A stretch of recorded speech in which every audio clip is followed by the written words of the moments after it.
partager tout ça avant de vous parler un peu de ce que le Seigneur a mis sur mon cœur ce matin. Je sais que le Seigneur veut encourager plusieurs. Hey, c'est son cœur. C'est son cœur. Dieu nous aime tellement. Dis à ton voisin, Dieu t'aime.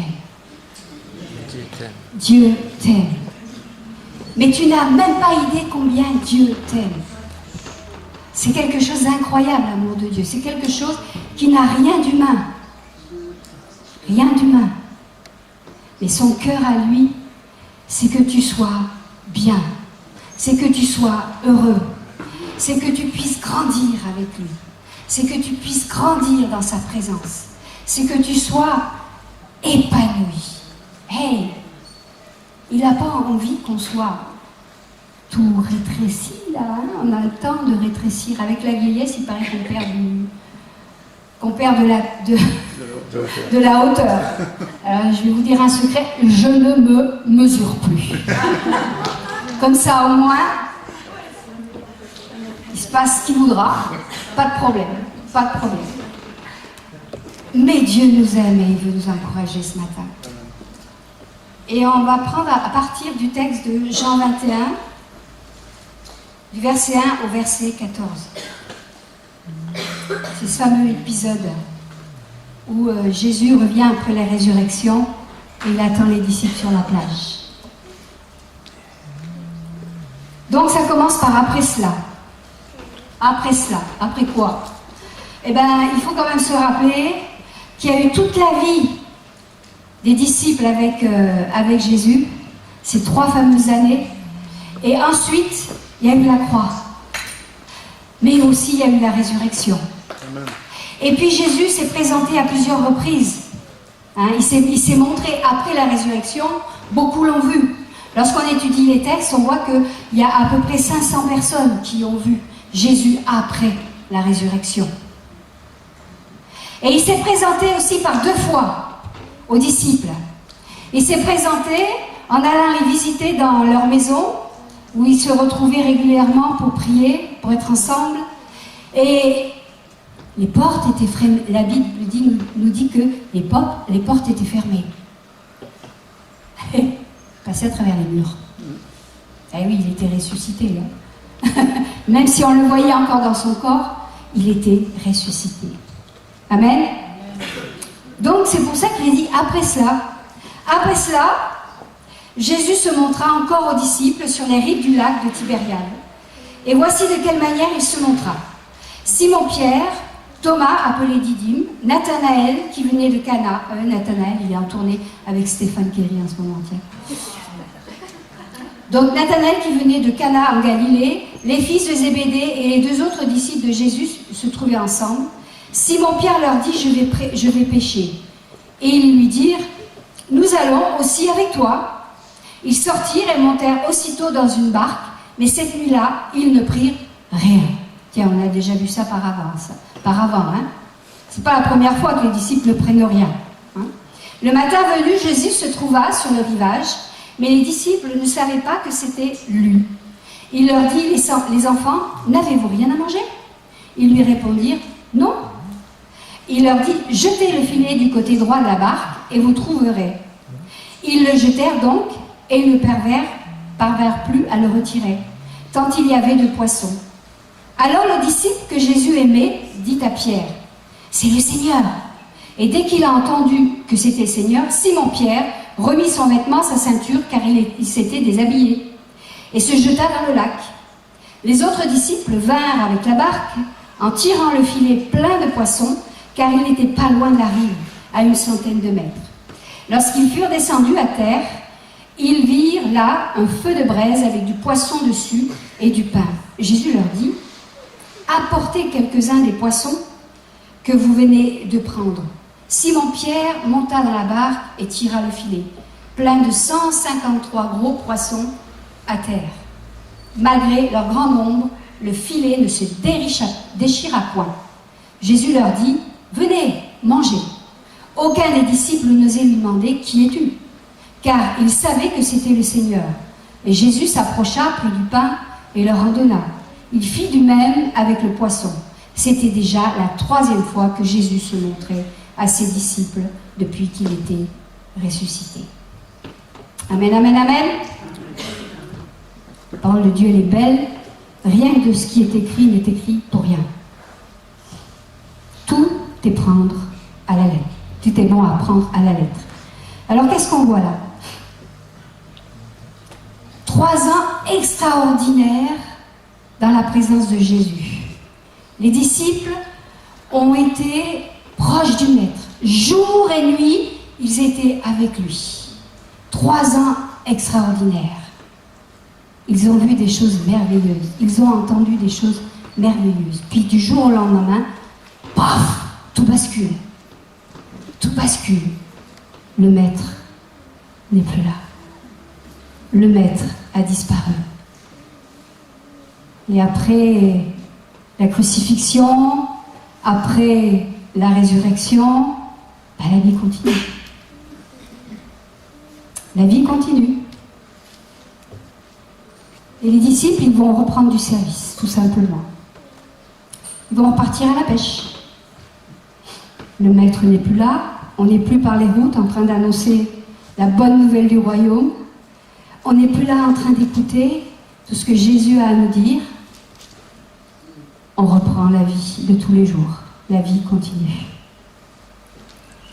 Et ça nous fait pas un petit peu penser un petit peu à ce qu'on vit par moment?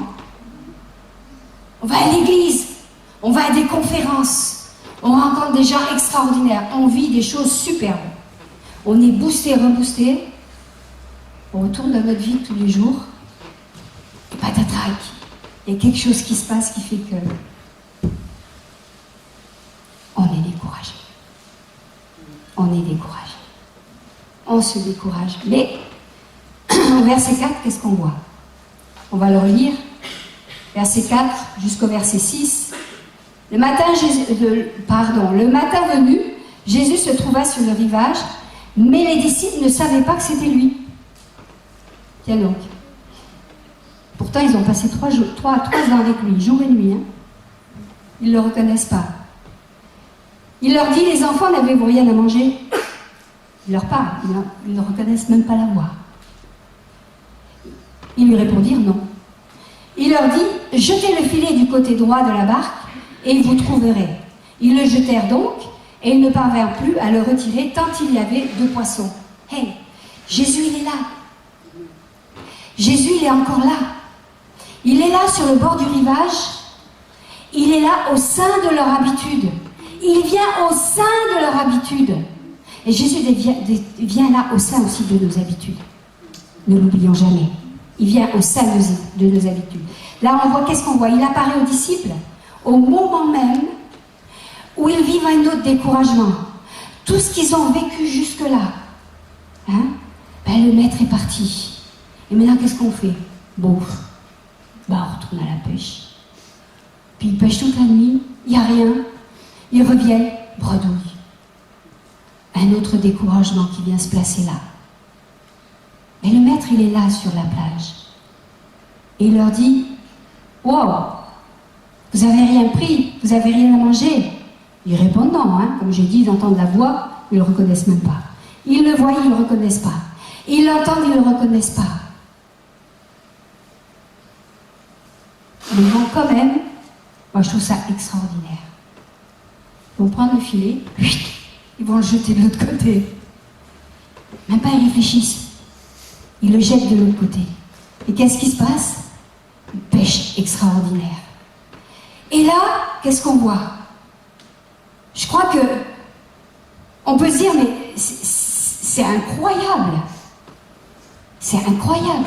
Ils ont vécu tout ce temps avec lui. Ils l'ont entendu jour et nuit. Ils l'ont vu faire. Ils ont vécu même déjà ce miracle. Quand Jésus les a interpellés, il leur a dit, « Hey, vous n'avez rien pris ?» Ça, c'était avant qu'ils partent travailler avec lui. « Vous n'avez rien pris, mais jetez maintenant le filet du côté droit. » Et ils ont vécu leur premier miracle comme ça. Mais même ça moufte pas, ça réagit pas. Ils vont quand même y arriver. Qu'est-ce qu'on se rend compte? Ils s'exécutent, hein, tout simplement. Ils exécutent l'ordre. Ça même réagir qu'ils ont déjà eu un ordre comme ça, auparavant, par le maître. Et Jésus, lui, il les connaît. Et si lui ne le reconnaît pas, Jésus les connaît. Ne vous inquiétez pas, il va s'arranger pour se faire reconnaître. Hein? Et il l'a fait justement en donnant cet ordre qu'il avait donné 3 ans auparavant.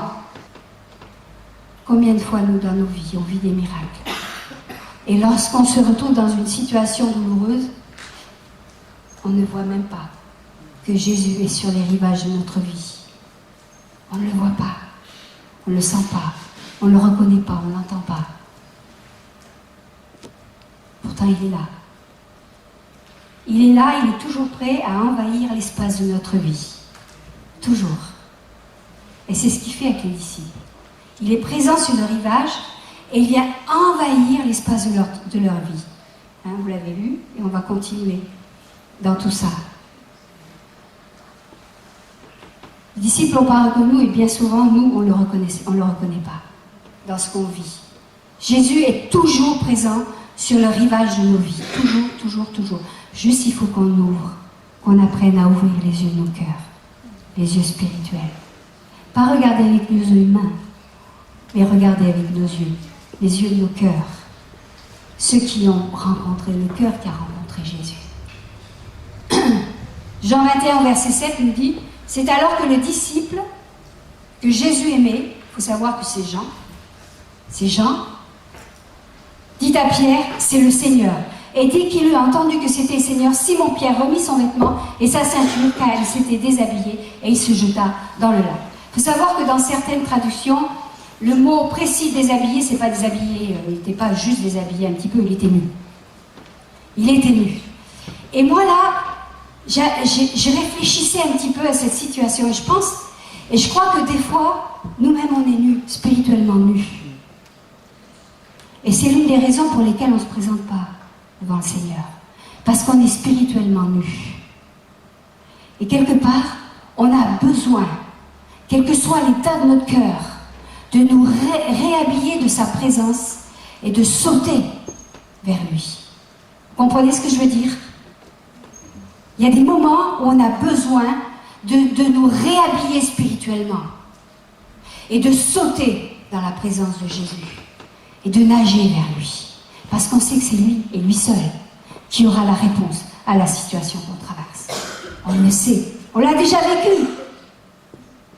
La plupart qui sommes là, on l'a déjà vécu. Jean 21, versets 9 à 13, on continue. Lorsqu'ils furent descendus à terre, ils virent là un feu de braise, avec du poisson dessus et du pain. Et Jésus leur dit: apportez quelques-uns des poissons que vous venez de prendre.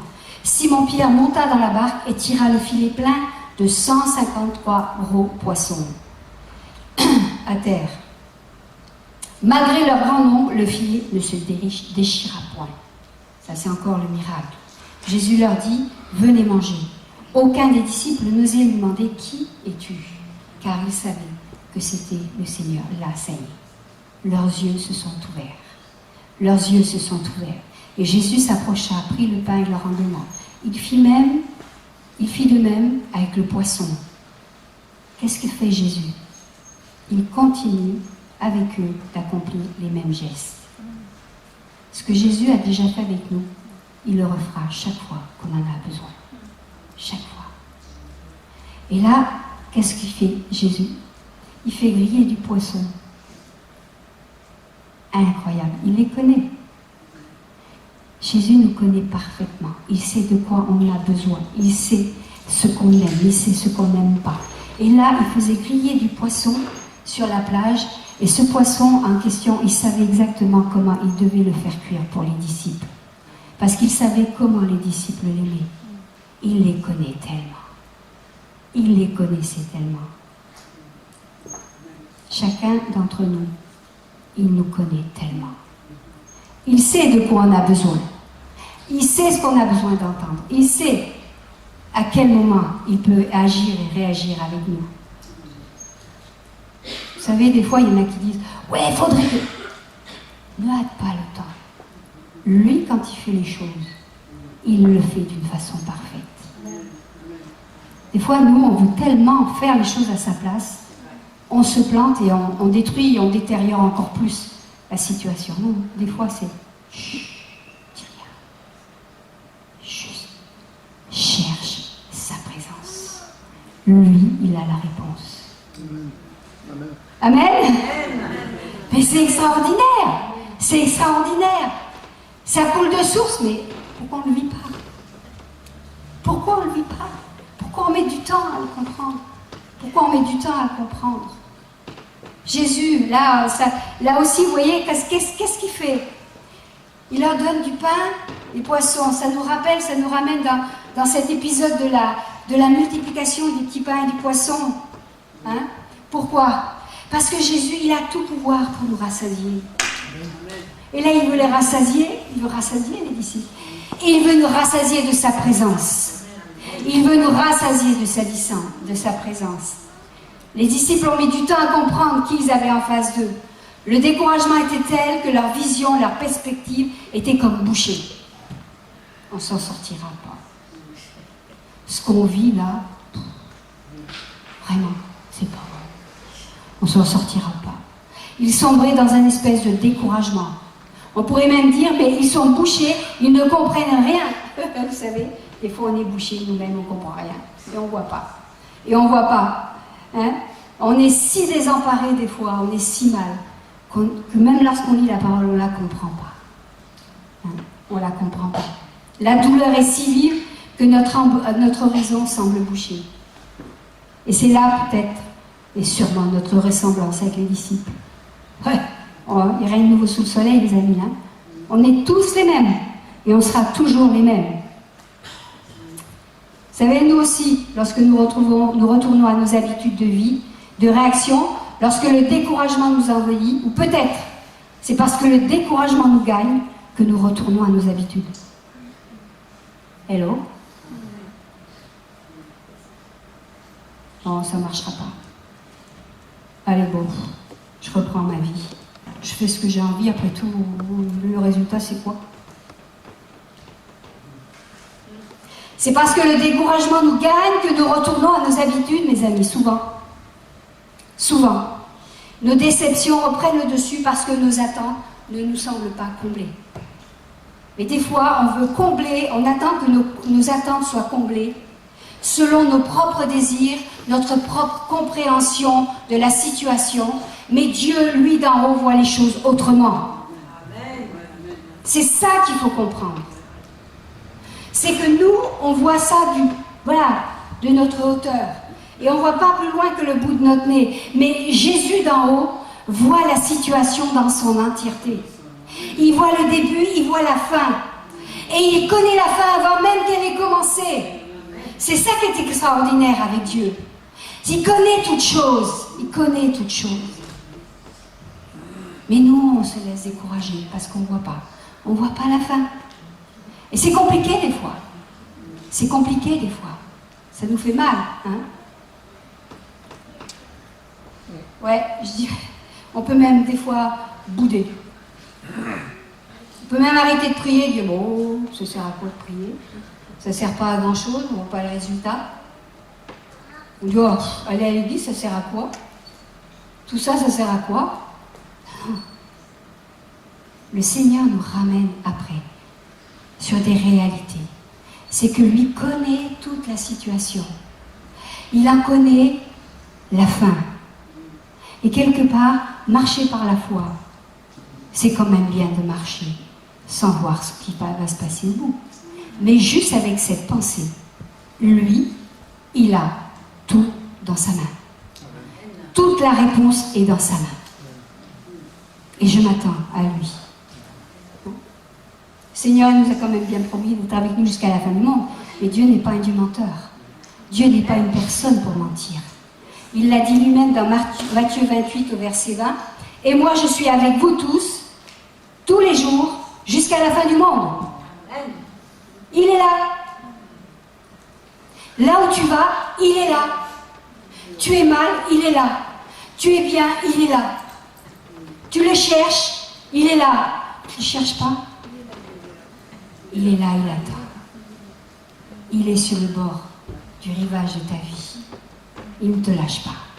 Vous savez, aujourd'hui encore, lorsque le découragement veut éteindre notre foi, nos buts, nos objectifs, c'est à ce moment-là que Jésus, que le Saint-Esprit veut intervenir dans notre vie. Et c'est là où il faut le laisser agir. C'est là, il faut tout déposer et dire, waouh, moi, je ne peux pas, mais toi, tu peux. C'est ça la foi.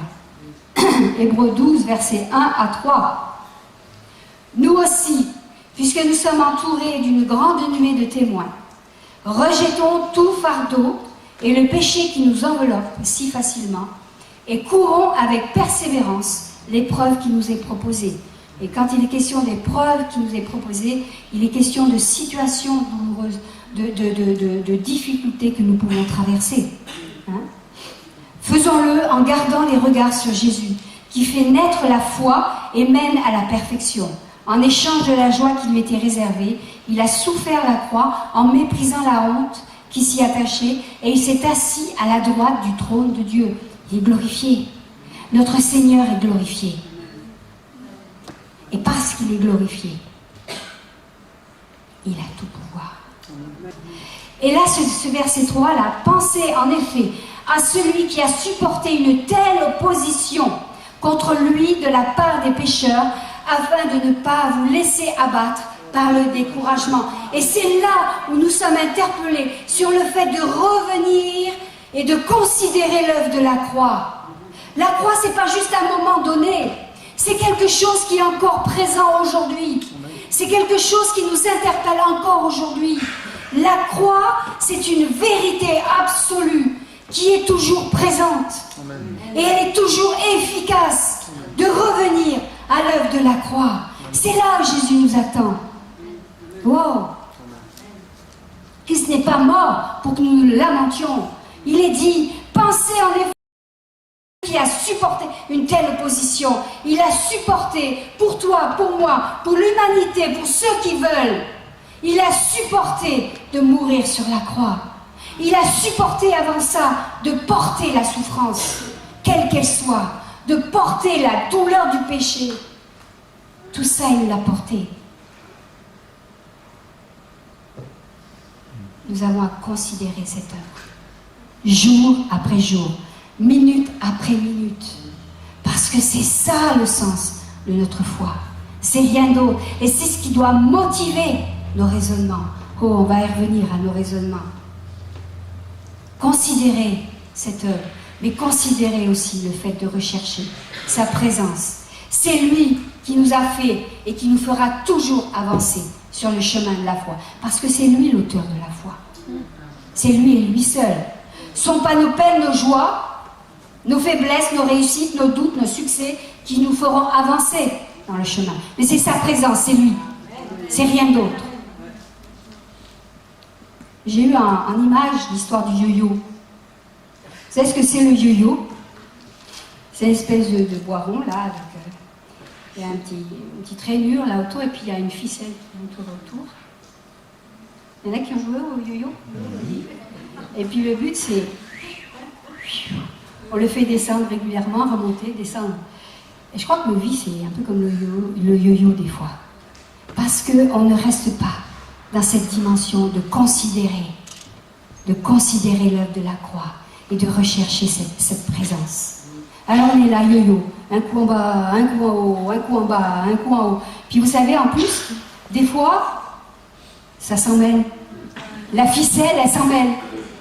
Alors là, il faut tout démêler et réenrouler pour pouvoir recommencer en bas, en haut, en bas, en haut. C'est pareil dans notre vie de foi.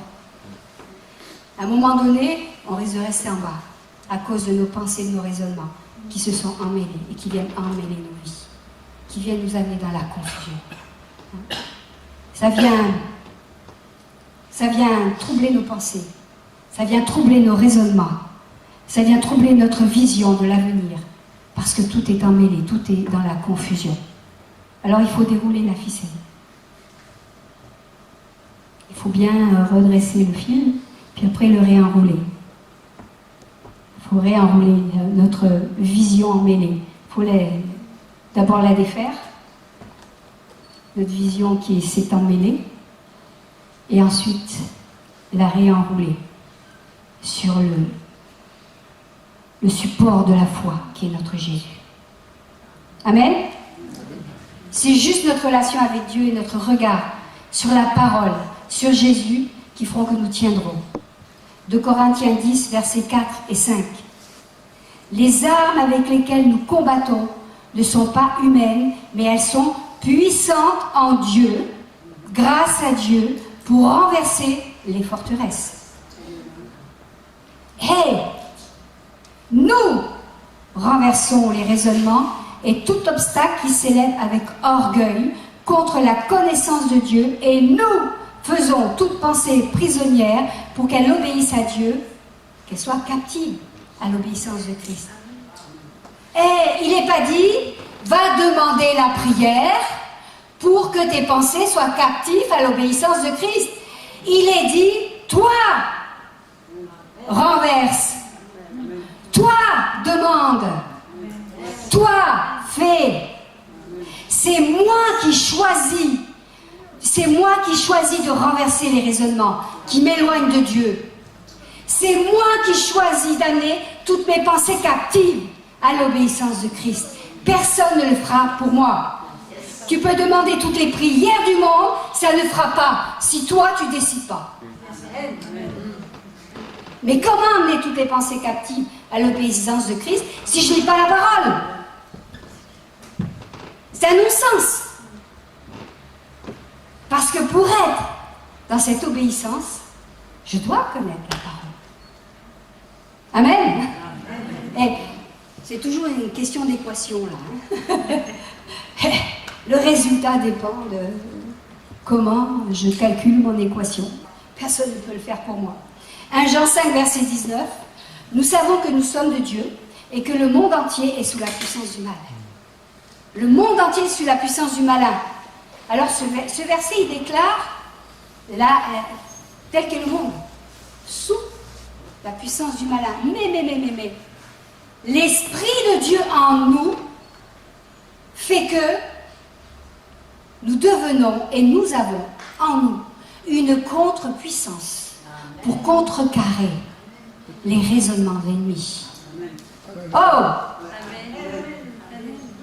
Comment tu dis sa parole?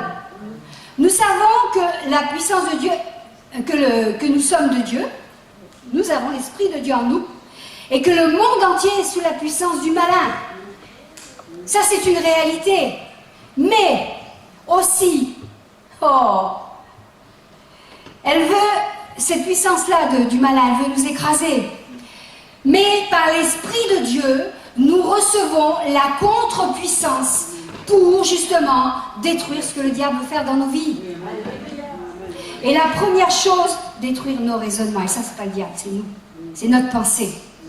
C'est la façon dont nous voyons les choses, la façon dont nous interprétons la parole, la façon dont nous voyons l'Église, la façon dont nous la vivons, la façon dont nous voyons les frères et sœurs. Tout cela, c'est pas le diable, c'est notre pensée. Notre pensée, nos raisonnements qui viennent pour enlever ce que l'Esprit de Dieu veut mettre. Il n'y a que nous qui pouvons intervenir. Personne ne peut intervenir pour toi. Personne. Personne. Tu as dans ton cœur des projets et tu vois que ces projets, ils n'aboutissent pas. Tu as des pensées, je veux faire ça parce que dans mon cœur, c'est ça, ça, c'est ça. Oh, tu vois que ça ne se réalise pas et tu es triste parce que ça ne se réalise pas. Mais est-ce que Dieu est dans ses projets? Est-ce que Dieu t'a donné cette pensée de mettre telle ou telle chose en place? Si ça ne marche pas, arrête-toi. Mets-toi dans la présence de Dieu. Dis, hey Seigneur, qu'est-ce que toi tu en penses?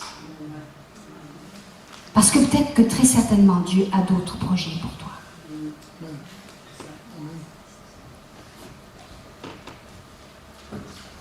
Par l'Esprit de Dieu, nous avons reçu une contre-puissance extraordinaire pour ne pas nous laisser écraser, pour ne pas baisser les bras. Waouh! Parce que tout simplement, Jésus est sur les rivages de notre vie. Il vient à la rencontre de nos déceptions, de nos peurs, de nos doutes, de nos découragements, qui veulent gérer nos raisonnements, nos choix, et qui nous font baisser les yeux, qui nous font baisser les bras. Alors que Jésus veut qu'on ait les yeux levés vers lui et qu'on regarde à lui. Et tout ça fait qu'on devient mal, infructueux, et qu'on retombe dans des attitudes stériles. Écoutez, Dieu a fait une alliance avec nous en Jésus-Christ. Hello? Si tu as accepté Jésus dans ta vie, Dieu a fait avec nous une alliance en Jésus-Christ. Et moi, je veux attirer votre attention sur le fait que cette alliance, elle n'est pas à prendre à la légère. Elle n'est pas à prendre à la légère. Pourquoi? Parce qu'il a payé le prix pour ça. Encore une fois, il a payé le prix pour ça. Et si nous l'abandonnons dans nos attitudes, des fois, vous savez, même en venant à l'église, ça ne veut pas dire qu'on n'a pas abandonné Jésus. Parce que dans notre comportement, on l'a abandonné quelque part. Hein? Lui, il ne nous abandonne pas. Il est toujours là, sur le rivage de notre vie, extraordinaire. Nous, cette alliance, elle nous engage. Et si nous l'acceptons, parce que Dieu, en Jésus-Christ, s'est engagé pour nous. Dans les petites comme dans les grandes activités, Jésus est présent et il nous accompagne. Au verset 4 de Jean 21, il est dit que Jésus se tenait sur le rivage. Ça, c'est le fil conducteur de ce que je voulais vous dire ce matin. Jésus se tient sur le rivage de ta vie. Il est sur la plage de ta vie et il t'attend. Il t'attend. Pour les disciples, c'était le bord de leur habitude professionnelle. C'était aussi leur découragement. Ils n'avaient rien pris, mais Jésus se tenait là au bord de leur découragement. Et au verset 7, le disciple Jean dit à Pierre, c'est le Seigneur. Est-ce que toi tu le reconnais? Quand tu es dans la barque de ta vie, sur cette eau qui flotte, tu es découragé, est-ce que tu le reconnais? Là sur le rivage, il t'appelle. Il t'appelle. J'aimerais qu'on ferme les yeux. Ferme les yeux, simplement, on peut se lever devant lui.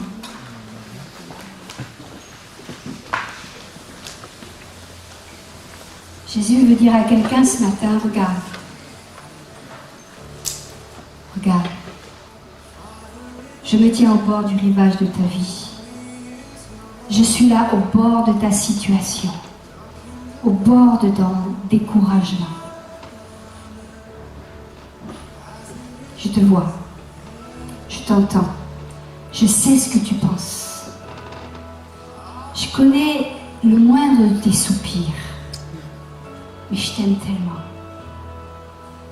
que je m'occupe de toi. Je m'occupe de la situation que tu traverses. Je m'occupe de ce qui blesse ton cœur. Je m'occupe de ce qui fait que ta vie, par moments, semble un enfer. J'ai la solution, en temps voulu, tu la verras. Je m'occupe de toi parce que je t'aime. Et je te vois dans tes galères. Je te vois quand tu rames, que ça tourne en rond. Je te vois. Et je suis là. Je suis là. Alors simplement, Seigneur, viens faire du bien. Viens faire du bien à chacun. Viens faire du bien. Que ton amour environne chacun. Que ton amour remplisse chacun de ta présence. Je prie, Seigneur, pour que là où la désespérance a pris la place, l'espérance reprenne sa place. Je prie, Seigneur, où là où ta parole a été abandonnée, ta parole reprenne sa place. Je prie, Seigneur, où là où la prière a été abandonnée, je prie simplement que le désir de te parler reprenne sa place. Amen. Seigneur, toi tu es Dieu. Tu es Dieu. Et dans ton amour, tu veux faire du bien ce matin. Tu veux recréer l'espérance. Tu veux redonner, Seigneur, une vie remplie d'espérance et de joie pour ton royaume, pour travailler pour toi, pour vivre pour toi, pour parler de toi tout simplement. Et pour avoir aussi envie d'aller trouver un frère, une sœur, et lui dire, Jésus est au bord de ta situation. Jésus est au bord du rivage de ta vie. Il ne t'a pas abandonné. C'est ça aussi la communion fraternelle. C'est pas montrer du doigt. C'est pas dire, oh là là, cela ça va pas. Non, non, non, non. Non, c'est aimer jusqu'à dire, Jésus est au bord de ta situation, au bord de ce que tu vis. Hey, c'est ça la communion fraternelle. C'est ça l'église. Et peut-être que ton voisin dans ton quartier, il a besoin que tu lui dises, moi je peux te présenter mon Jésus, parce qu'il est au bord de ta situation. Il te tend les bras. Lui, il a une solution pour toi. Lui veut t'amener dans l'espérance, te sortir de la désespérance pour t'amener dans l'espérance. Alléluia. C'est ça aussi la vie de témoin du Christ. Dis à ton voisin, ton Jésus t'aime. Il est sur le bord du rivage de ta vie. Il te parle. Il t'accompagne, il t'aime. Alléluia. Merci Père pour ton amour. Amen. Amen.